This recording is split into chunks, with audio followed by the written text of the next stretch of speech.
जय हिंद, नमस्कार दोस्तों, स्वागत है आपका हमारे चैनल पर। तो दोस्तों आज जो है हम लोग बहुत इंपॉर्टेंट टॉपिक इकोनॉमिक्स से पंचवर्षीय योजनाएं कंप्लीट करेंगे। तो चलिए एक एक करके शुरुआत करते हैं, ज़्यादा समय नहीं लेना आपका। प्रथम पंचवर्षीय योजना वर्ष डैश में जारी किया गया था। प्रथम पंचवर्षीय योजना कब किया गया था? तो 1951 में। 1951 से 56 तक चला था, ध्यान रखिएगा। प्रथम पंचवर्षीय योजना अब है पहली पंचवर्षीय योजना 1951 से 56। इसके नेतृत्वकर्ता जो है जवाहरलाल नेहरू थे और यह हेरोड डोमर मॉडल पर आधारित था। मुख्य फोकस कृषि पर था। योजना सफल रही और 3.6% की वृद्धि दर हासिल की। लक्ष्य 2.1% था। तो देश में 5 IIT स्थापित किए गए इसी पंचवर्षीय योजना में। आगे बढ़ेंगे। नेक्स्ट है हमारा भारत की पंचवर्षीय योजनाएं केंद्रीकृत आर्थिक और सामाजिक विकास कार्यक्रम थे जो डैश में प्रचलित थे। तो वो सोवियत संघ में प्रचलित था। ऑप्शन ए हो जाएगा हमारा राइट आंसर। भारत की पंचवर्षीय योजनाएं केंद्रीकृत आर्थिक और सामाजिक विकास की कार्यक्रम थी जो USSR में प्रचलित कार्यक्रमों के बाद तैयार की गई थी। 1951 में शुरू की गई भारत की पहली पंचवर्षीय योजना कृषि उत्पादन को बढ़ावा देने के लिए कृषि और सिंचाई पर ध्यान केंद्रित करने के लिए निम्नलिखित में से किस आर्थिक मॉडल पर आधारित थी? तो इसमें से जो आपको ऑप्शन बी हो जाएगा Harrod Domar model. Option B हो जाएगा हेरोड डोमर मॉडल पर। भारत की पहली पंचवर्षीय योजना कृषि उत्पादन को बढ़ावा देने के लिए कृषि और सिंचाई पर ध्यान केंद्रित करने के लिए हेरोड डोमर मॉडल आर्थिक मॉडल पर आधारित थी। इसे 1951 में लॉन्च किया गया था। पंचवर्षीय योजना की अवधारणा को USSR से भारतीय संविधान उधार लिया गया था। जोसेफ स्टालिन ने 1920 के दशक के अंत में सोवियत संघ में पहली FYP लागू की। निम्नलिखित में से किस वर्ष में भारत के योजना आयोग की स्थापना की गई थी? तो हो जाएगा 1950। ऑप्शन बी हो जाएगा 1950। योजना आयोग की स्थापना मार्च 1950 में भारत सरकार के प्रस्ताव द्वारा जारी की गई थी, जिसमें प्रधानमंत्री पदेन अध्यक्ष थे। देश के संसाधनों के सबसे प्रभावी और संतुलित उपयोग के लिए एक योजना तैयार करना इसके कार्यों में से एक रहा।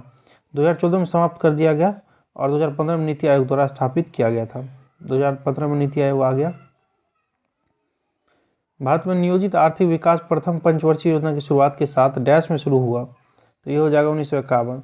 भारत में नियोजित आर्थिक विकास प्रथम पंचवर्षीय योजना की शुरुआत के साथ 1951 में शुरू हुआ। 1951 यह हेरोड डोमर पर आधारित था। इसे संसाधनों के प्रभावी और संतुलित उपयोग के लिए भारत के पहले प्रधानमंत्री जवाहरलाल नेहरू द्वारा पेश किया गया था। IPR 1956 ने भारत की डैश पंचवर्षीय योजना का आधार बनाया। तो दूसरी का ऑप्शन बी में हमारा दूसरी। IPR 1956 ने भारत की दूसरी पंचवर्षीय योजना का आधार बनाया। IPR का मतलब औद्योगिक नीति संकल्प है, जो अप्रैल 1956 में भारतीय संसद द्वारा अपनाया गया एक प्रस्ताव है। इस प्रस्ताव के अनुसार भारत में सामाजिक आर्थिक नीति का उद्देश्य समाज के समाजवादी पैटर्न का स्थापना करना था। प्रथम पंचवर्षीय योजना का मुख्य जोर भारत में कृषि की स्थिति सुधारने पर था। यह योजना किस वर्ष में शुरू हुई थी? तो अभी 1951 से 56 अभी बताए थे। 1951 प्रथम पंचवर्षीय योजना 1951 में जो है शुरू हुई थी। इसका उद्देश्य मुद्रास्फीति को नियंत्रित करने के साथ साथ शरणार्थियों के पुनर्वास, कृषि विकास और भोजन में आत्मनिर्भरता का उद्देश्य था।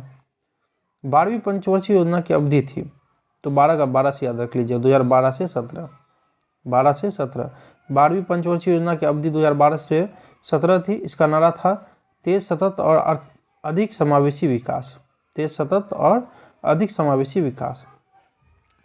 भारत में जो है दूसरी पंचवर्षीय योजना की अवधि थी दूसरी की, तो 56 से 61 हो जाएगा हमारा। 51 से 56 आपको पहला, दूसरा हो जाएगा 56 से 61। तो 56 से 61 जो था दूसरी पंचवर्षीय योजना महालनोबिस मॉडल पर आधारित था और इसमें औद्योगिकीकरण को उच्च प्राथमिकता दी गई थी। औद्योगिकीकरण को उच्च प्राथमिकता दी गई थी। भारत में पंचवर्षीय योजनाओं की शुरुआत कब हुई थी? भारत में कहा पंचवर्षीय योजना की शुरुआत कब हुई थी? तो पहले से ही होगा, ऑफिस की बात है, तो आपको ऑब्वियस बात है कि पहले से शुरू होगा तो 1951 ही होगा हमारा। ऑप्शन बी हो जाएगा, ऑप्शन बी। तो प्रथम भारतीय प्रधानमंत्री जवाहरलाल नेहरू ने भारत की संसद को प्रथम पंचवर्षीय योजना प्रस्तुत की। पहली पंचवर्षीय योजना 1951 में शुरू की गई थी, जो मुख्य रूप से प्राथमिक क्षेत्र के विकास पर केंद्रित थी। विकास की महालनोबिस योजना को किस पंचवर्षीय योजना में स्वीकार किया गया था? महालनोबिस तो अभी बताए थे, दूसरा। ऑप्शन डी हो जाएगा हमारा दूसरा। दूसरी पंचवर्षीय योजना को जो है महालनोबिस योजना के पंचवर्षीय योजना में स्वीकार किया गया था। अब दूसरी पंचवर्षीय योजना जो है 1956 से 61 हुई थी। पहला हुआ था 51 से 56, दूसरा हुआ 56 से 61। विकास की महालनोबिस योजना का द्वितीय पंचवर्षीय योजना के दौरान अपनाया गया था। तो चलिए यहीं पर हमारा समाप्त होता है। अच्छा लगे तो लाइक सब्सक्राइब करके जुड़ जाइएगा। थैंक यू दोस्तों, wish you all the best.